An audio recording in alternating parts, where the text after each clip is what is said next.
Channel psychology world. और आज की इस वीडियो में हम बात करने वाले हैं एनटीए नेट एग्जामिनेशन के बारे में। आप में से बहुत सारे ऐसे कैंडिडेट्स होंगे जो कि आगे पीएचडी करना चाहते होंगे या फिर हायर एजुकेशन में अपना करियर बनाना चाहते होंगे, लेकिन कैसे स्टार्ट करें, कहाँ से स्टार्ट करेंगे, इसके लिए थोड़ी सी कन्फ्यूज़न होगी। तो इसी के लिए मेरी वीडियो आज इन्हीं चीज़ों पर बेस्ड है। तो आज की इस वीडियो में हम देखने वाले हैं कि एनटीए नेट एग्जामिनेशन होता क्या है, कौन लोग एलिजिबल होते हैं, इन्हें कौन एग्जामिनेशन दे सकता है, एग्जामिनेशन देने से हमें क्या मिलता है, मीन्स एग्जामिनेशन हम क्यों देते हैं, इसके बाद आगे हम करियर किस तरह से बना सकते हैं। और अगर आप साइकोलॉजी के स्टूडेंट रहे हैं, साइकोलॉजी में अगर आपने मास्टर्स डिग्री किया हुआ है, तो नेट की प्रिपरेशन के लिए किस तरह के क्वेश्चंस आते हैं और आपको किस तरह से इसकी तैयारी करनी चाहिए। तो इन सभी बिंदुओं पर आज की इस वीडियो में हम बात करने वाले हैं। तो आइए वीडियो को स्टार्ट करते हैं। Let's start. NTA net examination की हम बात करें तो नेट एग्जामिनेशन एक नेशनल लेवल की एलिजिबिलिटी टेस्ट होती है जिसको कि एनटीए के द्वारा कंडक्ट करवाया जाता है। नेशनल लेवल का क्योंकि ये एग्जामिनेशन है तो इसका लेवल भी अच्छा खासा होता है। और बेसिकली अगर आप नेट एग्जामिनेशन को क्वालिफाई कर लेते हैं तो आपके पास ये एलिजिबिलिटी होती है कि आप भारत के किसी भी यूनिवर्सिटी में एज अ लेक्चरर या फिर आप असिस्टेंट प्रोफेसर के लिए अप्लाई कर सकते हैं। साथ ही साथ में आपकी एलिजिबिलिटी भी हो जाती है कि भारत के किसी भी यूनिवर्सिटी में आप पीएचडी में एडमिशन आप ले सकते हैं। इंटरव्यू प्रोसेस होता है, फर्दर वो बात की चीज़ें हैं, लेकिन ये आपका एक मिनिमम क्वालिफिकेशन होता है। नए शिक्षा नीति की बात करें तो उसमें कुछ नए नॉर्म्स निकल करके आए हैं जेआरएफ के लिए, पीएचडी एडमिशन के लिए, असिस्टेंट प्रोफेसर या फिर लेक्चरर के लिए। तो उसके बारे में हम एक डिटेल्ड वीडियो बनाएंगे जो कि अगली वीडियो में लेकर के आऊँगे, जिसमें हम उन मुद्दों पर बात करेंगे। आज की वीडियो में मोटा मोटी हम समझेंगे कि एनटीए नेट एग्जामिनेशन आखिर होता क्या है। तो बेसिकली इसको क्वालिफाई करने के बाद में आप लेक्चरर के लिए एलिजिबल हो जाते हैं, पीएचडी के लिए आप एलिजिबल हो जाते हैं, पीएचडी एडमिशन के लिए एलिजिबल हो जाते हैं। इसके बाद में जेआरएफ, अगर आप पीएचडी में एडमिशन ले लेते हैं, अगर आप जेआरएफ क्वालिफाई कर लेते हैं तो फिर आपको पीएचडी करने के लिए स्कॉलरशिप या फिर फेलोशिप भी दी जाती है जो कि यूजीसी के द्वारा दी जाती है। अब यहाँ क्वेश्चन आता है कि जेआरएफ क्या है। तो बेसिकली जेआरएफ भी सेम नेट का ही पैटर्न होता है, लेकिन यहाँ पे कट ऑफ थोड़ा सा हायर हो जाता है। यानी कि बेसिकली टोटल जो जितने भी कैंडिडेट्स नेट का एग्ज़ाम देते हैं उसमें से 6% जो होते हैं वो नेट क्वालिफाई करते हैं, यानी कि वो लेक्चरर के लिए, असिस्टेंट प्रोफेसर के लिए और पीएचडी के लिए एलिजिबल होते हैं। और वैसे कैंडिडेट जो कि टोटल 1% की परसेंटाइल में आते हैं वो जेआरएफ के लिए एलिजिबल हो जाते हैं, यानी कि उनको 35 to 40,000 की मंथली जेआरएफ एक फेलोशिप उनको दी जाती है पीएचडी को कंटिन्यू करने के लिए। और इसके बाद आगे देखते हैं इसका एलिजिबिलिटी क्या होती है, नेट एग्ज़ाम कौन से कैंडिडेट्स नेट का एग्ज़ाम दे सकते हैं। तो बेसिकली यहाँ पे अगर आपने मास्टर्स किया हुआ है किसी भी सब्जेक्ट के साथ में और अगर मिनिमम आपका 55% है जनरल कैटेगरी के लिए तो आप इस एग्ज़ामिनेशन के लिए एलिजिबल होते हैं। यहाँ पे भी चीज़ें हैं कि टोटल 83 सब्जेक्ट्स में यूजीसी जो है वो एग्ज़ामिनेशन को कंडक्ट करवाता है। तो जो भी आपका रिलेवेंट सब्जेक्ट रहा हो मास्टर्स में, साइकोलॉजी है, सोशियोलॉजी है, बॉटनी है, जियोलॉजी है, जो भी सब्जेक्ट है, अगर आपने वहाँ से मास्टर्स किया हुआ है तो आप एलिजिबल होते हैं। और जिसके साथ ही साथ में अगर हम रिजर्वेशन कैटेगरी की बात करें तो उनके लिए 5% का रिलैक्सेशन दिया जाता है, यानी कि मास्टर्स में उनके 50% मार्क्स उनके होने चाहिए। इसके बाद हम देखते हैं कि बेसिकली एग्ज़ाम का मोड क्या होता है। तो बेसिकली नेट का एग्ज़ाम जो है वो ऑनलाइन मोड में लिया जाता है। हालांकि अभी लास्ट मंथ, पिछले महीने लास्ट का जो एग्ज़ाम लिया गया था वो रिटन एग्ज़ाम लिया गया था, लेकिन मोस्टली ये एग्ज़ाम सीबीटी यानी कि कंप्यूटर बेस्ड एग्जामिनेशन होता है। और बेसिकली यहाँ पे क्वेश्चंस जो होते हैं वो मल्टीपल चॉइस क्वेश्चंस होते हैं, एमसीक्यूज़ होते हैं।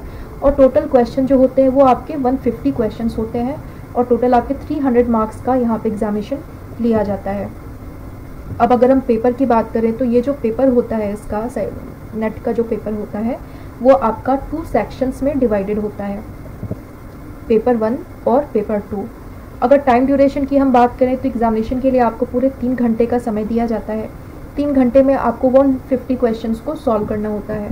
150 क्वेश्चंस भी आपके 2 पार्ट में डिवाइडेड होते हैं, पेपर 1 और पेपर 2 की। जैसे मैंने बात करी, पेपर 1 में आपके 50 क्वेश्चंस पूछे जाते हैं, पेपर 2 आपका रिलेवेंट सब्जेक्ट के ऊपर बेस्ड होता है। पेपर 1 की बात करें तो बेसिकली यहाँ पे 50 क्वेश्चंस पूछे जाते हैं, किसी भी तरह की नेगेटिव मार्किंग नहीं होती है यहाँ पे। और हर एक क्वेश्चन के लिए आपको 2 नंबर दिया जाता है, यानी कि फर्स्ट पेपर आपका 100 मार्क्स के लिए हो गया और सेकंड पेपर आपका 200 मार्क्स के लिए हो गया। तो टोटल मतलब कि 300 मार्क्स के लिए आपका ये एग्जामिनेशन लिया जाता है। अगर हम फर्स्ट पेपर की बात करें तो ये कॉमन होता है, चाहे आप किसी भी सब्जेक्ट से रिलेटेड हो, किसी भी सब्जेक्ट में आप एग्जामिनेशन दे रहे हो, फर्स्ट पेपर सबके लिए इक्वल होता है, कंपलसरी होता है। बेसिकली आपकी टीचिंग एप्टीट्यूड को यहाँ पे और एक आपके जनरल एप्टीट्यूड को यहाँ पे मेज़र किया जाता है। तो बेसिकली पेपर 1 का पूरा एक ब्रॉड सिलेबस है जिसको कि मैं अलग से वीडियो में लेकर के आऊँगी। यहाँ पे मोटा मोटी हम समझ लेते हैं। तो बेसिकली फर्स्ट पेपर में आपके क्वेश्चन आपकी रीजनिंग एबिलिटी से क्वेश्चंस पूछे जाते हैं, रिसर्च एबिलिटी, टीचिंग एप्टीट्यूड से क्वेश्चंस होते हैं, कॉम्प्रीहेंशन होता है। इसके बाद में आपके थिंकिंग प्रोसेस से भी क्वेश्चन पूछे जाते हैं, general awareness, higher education, EVS, computer की एक जनरल नॉलेज, मतलब ये सारे एरियाज एक जनरल एरिया होता है जहाँ से कि आपके क्वेश्चंस पूछे जाते हैं। अब सवाल ये उठता है कि नेट के एग्ज़ाम के लिए यहाँ पे जनरल एप्टीट्यूड की क्या ज़रूरत है। तो बेसिकली आप कहीं भी जाएंगे, कहीं भी आप लेक्चरार बनेंगे या फिर आप असिस्टेंट प्रोफेसर बनेंगे, हायर एजुकेशन में जाएंगे, तो किसी भी पर्सन को एक अपने आसपास टेक्नोलॉजी की हम बात कर लें या फिर अपने आसपास क्या चीज़ें चल रही हैं, क्या चीज़ें नई टेक्नोलॉजी आ रही है, इन चीज़ों के बारे में बेसिकली पता होना ही चाहिए। तो इन्हीं चीज़ों का ये एक जनरल टेस्ट लिया जाता है, जनरल एप्टीट्यूड का टेस्ट लिया जाता है, और साथ ही साथ में आपकी टीचिंग और रिसर्च एबिलिटी को भी मापा जाता है, क्योंकि आगे जा कर के आपको टीचिंग ही कराना है। उससे आगे जाएंगे आप तो फिर आपको रिसर्च भी करवाना होगा, खुद भी करना है, रिसर्च आपको करवाना भी होगा जब आप सीनियर हो जाएंगे। तो बेसिकली इन्हीं चीज़ों का कि इन चीज़ों के लिए आप फिट है कि नहीं, इनका एप्टीट्यूड आपके अंदर है या नहीं है, तो इसकी जाँच यहाँ पर करी जाती है।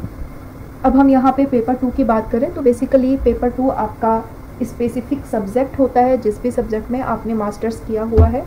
तो प्रॉपर यूजीसी नेट की वेबसाइट पे आपको हर एक सब्जेक्ट का सिलेबस मिल जाएगा। यहाँ पे हमारा ये चैनल है साइकोलॉजी एग्जामिनेशंस के लिए ही डेडिकेटेड है, साइकोलॉजी पर ही बेस्ड है। तो यहाँ पे हम साइकोलॉजी की चीज़ों को लेकर के चलेंगे। तो यहाँ पे हम पेपर 2 की भी बात कर लेते हैं। पेपर 2 में बेसिकली यहाँ पे आपके नंबर ऑफ क्वेश्चंस 100 होते हैं और इच क्वेश्चन कंटेंट्स 2 मार्क्स, यानी कि 200 मार्क्स के लिए आपका ये पेपर होता है। और पेपर का ड्यूरेशन आपका मैंने पहले ही बताया कि 3 घंटे का पेपर होता है। उसको आप अपने सहूलियत के हिसाब से डिवाइड कर सकते हैं कि पेपर 1 में आपको कितना समय देना है, पेपर 2 में आपको कितना समय देना है। बट होता जनरली यही है कि पेपर 1 के लिए कैंडिडेट्स 1 घंटे का समय रखते हैं और पेपर 2 के लिए कैंडिडेट्स 2 घंटे का समय रखते हैं। मतलब इस तरह से आप डिवाइड कर सकते हैं, बाकी इट्स ऑल अपॉन्स यू। और इसके बाद हम अगर मेन की पॉइंट्स की बात करें तो यहाँ पे नेट एग्जामिनेशन के लिए किसी भी तरह का कोई भी नेगेटिव मार्किंग अभी तक नहीं है। तो इसीलिए हम लोग कैंडिडेट्स को कहते हैं कि किसी भी क्वेश्चन को छोड़ना नहीं है, सारे क्वेश्चंस को अटैम्प्ट करके आना है आपको। क्वेश्चन पेपर लैंग्वेज की अगर हम बात करें तो लैंग्वेज यहाँ पे हिंदी और इंग्लिश, लैंग्वेज के पेपर को छोड़ करके, लैंग्वेज अगर आपका सब्जेक्ट है लाइक संस्कृत है, इंग्लिश है, उर्दू है, हिंदी है, तो लैंग्वेज के पेपर को छोड़ करके बाकी पूरा पेपर आपका 2 मोड में होता है, हिंदी मोड और इंग्लिश मोड, दोनों ही मोड में होता है। जिसमें भी कंफर्टेबल हो आप उसमें एग्जामिनेशन दे सकते हैं। फर्स्ट पेपर का सिलेबस दोनों के लिए ही, सबके लिए ही कॉमन होता है, चाहे आप किसी भी फैकल्टी से हो, किसी भी सब्जेक्ट से हो, सबके लिए देना है। और सेकेंड पेपर आपका प्रॉपर स्पेसिफिक सब्जेक्ट होता है। अब यहाँ पे हम नेट साइकोलॉजी की बात करते हैं कि साइकोलॉजी सब्जेक्ट के अंदर नेट से कैसे क्वेश्चंस पूछे जाते हैं। तो यहाँ पे हम देखते हैं कि क्वेश्चन का जो नेचर होता है वो मल्टीपल चॉइस क्वेश्चन ही होता है, बेसिकली ऑब्जेक्टिव क्वेश्चन ही आपसे पूछे जाते हैं। इसमें भी अलग अलग क्राइटेरियाज होते हैं, जैसे कि सिंपल मल्टीपल चॉइस क्वेश्चंस तो आपसे पूछे ही जाते हैं, साथ ही साथ में कुछ क्वेश्चंस आपके असर्टन और रीजनिंग क्वेश्चन होते हैं, यानी कि आपके पास में एक स्टेटमेंट दे दिया जाता है, उसका रीज़न दिया जाता है, फिर आपके पास 4 ऑप्शन दे दिए जाते हैं, फिर उसकी कोडिंग होती है। तो मतलब कि स्टेटमेंट बेस्ड क्वेश्चंस भी होते हैं, देखे जाते हैं। इसके बाद हम मैचिंग की बात करें तो मैचिंग वाले क्वेश्चन भी होते हैं। मैचिंग वाले क्वेश्चंस का मतलब है कि आपको ग्रुप ए में कुछ लिस्ट दे दी जाएगी और उसको ग्रुप बी से मैच कराना होगा। जैसे कि एक तरफ साइकोलॉजिस्ट के नाम दे दिए गए, एक तरफ उनकी थ्योरीज़ के बारे में दे दिया गया। अब आपको मैच कराना है कि किस साइकोलॉजिस्ट ने कौन से अप्रोच को डेवलप किया या फिर किसने कौन से अप्रोच को बनाया, कौन सी थ्योरी दी। इस तरह के भी क्वेश्चंस आपसे पूछे जाते हैं। इसके बाद में पैसेज बेस्ड क्वेश्चन भी पूछे जाते हैं। पैसेज बेस्ड क्वेश्चन का मतलब है कि साइकोलॉजी के पेपर की हम बात करें तो यहाँ पे आपके पूरे 100 क्वेश्चंस में से 20 मार्क्स के क्वेश्चंस जो होते हैं, या 20 क्वेश्चन यानी 40 मार्क्स के जो क्वेश्चन होते हैं, वो आपका कॉम्प्रीहेंशन या फिर पैसेज पे बेस्ड होता है। आपके पेपर में 2 पैसेजेस आते हैं और हर पैसेज से, एक पैसेज से आपके 5 क्वेश्चन बनते हैं, ठीक है। तो टोटल आपके 10 क्वेश्चन बने, यानी 20 मार्क्स के लिए आपका ये पैसेज का एग्जामिनेशन लिया जाता है। पैसेज किसी भी तरह का हो सकता है, रिसर्च मेथोडोलॉजी पे भी रिलेटेड हो सकता है, सोशल साइकोलॉजी या फिर किसी थ्योरी पे बेस्ड होता है, और उस पैसेज से ही आपसे 5 क्वेश्चंस पूछे जाते हैं। तो मीन्स हम कह सकते हैं कि इस तरह के 3-4 तरह के भी ऑब्जेक्टिव टाइप्स में भी 3-4 तरह का एक क्राइटेरिया दे दिया जाता है, वहाँ से क्वेश्चंस आपके पूछे जाते हैं। और यहाँ मैं बता दूँ कि साइकोलॉजी के लिए क्लासेस अवेलेबल हैं, चाहे आप नेट की तैयारी करें, सेट की तैयारी करें या फिर हायर एजुकेशन असिस्टेंट प्रोफेसर की तैयारी करें किसी भी स्टेट के लिए, तो यहाँ पे साइकोलॉजी क्लासेस अवेलेबल हैं। नीचे दिए गए नंबर पर आप व्हाट्सएप करके कॉन्टैक्ट कर सकते हैं। और यहाँ पे हमने मोटा मोटी बात कर ली, आई थिंक आपको समझ में आ गया होगा नेट एग्जामिनेशन के बारे में मोटा मोटी की होता क्या है ये। और क्वेश्चंस के टाइप्स की हम यहाँ पे बात कर लेते हैं। तो टोटल 4 तरह के क्वेश्चंस यहाँ पे पूछे जाते हैं, जो कि हमने अभी बात भी करी। मल्टीपल चॉइस क्वेश्चंस होते हैं, यानी कि MCQs होते हैं, सीधे सीधे क्वेश्चंस भी होते हैं, सिचुएशनल बेस्ड क्वेश्चंस भी दिए जाते हैं। इसके बाद मैचिंग टाइप्स क्वेश्चंस भी होते हैं, असर्टन रीजनिंग क्वेश्चंस भी होते हैं, और पैसेज बेस्ड क्वेश्चंस भी होते हैं। तो यहाँ पे आपको अच्छे से समझने के लिए मैं कुछ इन सारे क्वेश्चंस को सैम्पल के रूप में भी लेकर के आई हूँ। तो यहाँ पे देखिए, ये जैसे क्वेश्चन है, ये मल्टीपल चॉइस क्वेश्चन है, सीधा सीधा एक क्वेश्चन पूछा हुआ है और उसका एक करेक्ट आंसर आपको देना है। जैसे कि यहाँ क्वेश्चन पूछा हुआ है कि which of the following is not a defence mechanism according to Freud. तो फ्रायड के अकॉर्डिंग, फ्रायड के अनुसार इनमें से कौन सा इको डिफेंस मैकेनिज्म का एक टाइप नहीं है। 4 ऑप्शन है यहाँ पे, रिप्रेशन, रिग्रेशन, सब्लिमेशन और सेल्फ एक्चुअलाइजेशन। तो फ्रायड की पूरी थ्योरी मैंने ऑलरेडी अपने चैनल पर अपलोड करी हुई है, इसकी वीडियो आपको मिल जाएगी, प्लेलिस्ट में चले जाइएगा और प्लेलिस्ट में जा करके आपको स्क्रॉल करना है। सबसे नीचे आपको एमरजेंस ऑफ साइकोलॉजी, मतलब UGC नेट का सिलेबस देखेंगे तो फर्स्ट यूनिट पूरा का पूरा मैंने करवाया हुआ है, और फ्रायड की वीडियो आपको मिल जाएगी, 3 पार्ट्स में अवेलेबल है, जिसमें कि फ्रायड के पूरे अप्रोच को एक एक करके 3 पार्ट्स, क्योंकि इनकी थ्योरी काफ़ी लंबी है तो 3 पार्ट्स में उसको दिखाया गया है। तो आप वहाँ पे जा करके मेरी वीडियो देख सकते हैं, आई बटन पे क्लिक करके, या फिर डिस्क्रिप्शन में आपको उसका लिंक मिल जाएगा। तो यहाँ पे हम देखते हैं कि रिप्रेशन, रिग्रेशन और सब्लिमेशन की हम बात करें तो ये तीनों ही जो कॉन्सेप्ट है फ्रायड के द्वारा दिया गया था कि इन तीनों को ही हम यूज़ करते हैं। किस लिए यूज़ करते हैं? अपने ईगो को डिफेंस करने के लिए यूज़ करते हैं। और यहाँ पे सेल्फ एक्चुअलाइजेशन का जो कॉन्सेप्ट है वो मैस्लो के द्वारा दिया गया था। आप में से जितने भी व्यूअर यहाँ पे इस वीडियो को देख रहे हैं, आप सबके लिए ये क्वेश्चन है, मैस्लो की थ्योरी का क्या नाम है? अब्राहम मैस्लो ने जो अप्रोच दिया था या जो थ्योरी दी थी उसका क्या नाम है? कमेंट करके आप लिख दीजिएगा। तो यहाँ पे ये मैस्लो का दिया हुआ कॉन्सेप्ट है, जिसको कि आत्मसिद्धि कहा जाता है, जो कि नीड हायरार्की का सबसे हायर लेवल की एक नीड बताई गई है, और यहाँ तक सिर्फ 1% लोग ही पहुँच पाते हैं। मैस्लो की भी पूरी थ्योरी आपको मिल जाएगी इमरजेंस ऑफ साइकोलॉजी प्लेलिस्ट के अंदर में। तो यहाँ पे इस क्वेश्चन का राइट आंसर हो जाएगा ऑप्शन नंबर डी, यानी कि सेल्फ एक्चुअलाइजेशन, यानी कि ये एक इको डिफेंस मैकेनिज्म की टेक्निक नहीं है। आगे देखते हैं, in a normal distribution what percentage of scores falls within 1 standard deviation of the mean.